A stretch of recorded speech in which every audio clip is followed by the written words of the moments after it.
Hey, what's up everybody, what's going on? John here with yet another video.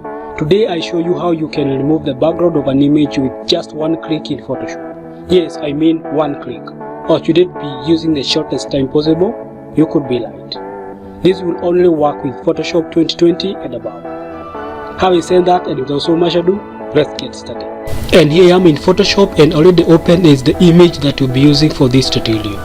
First thing first, I want to duplicate this layer. To duplicate a layer, head on to layers.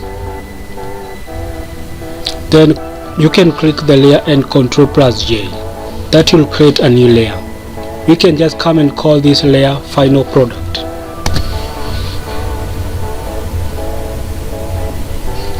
Now after doing that, head on to properties.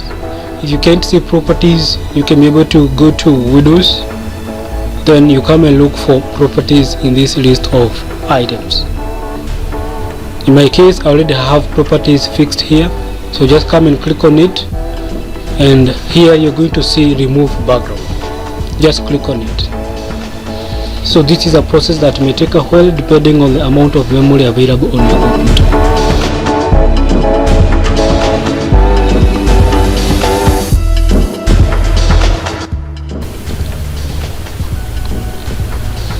And finally we have the background removed.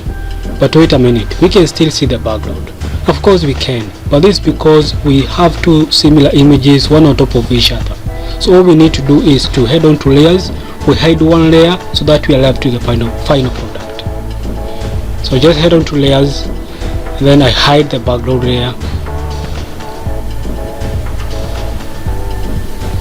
And boom, there you have the final product. Isn't that cool? Let me just come and zoom it in a little bit here.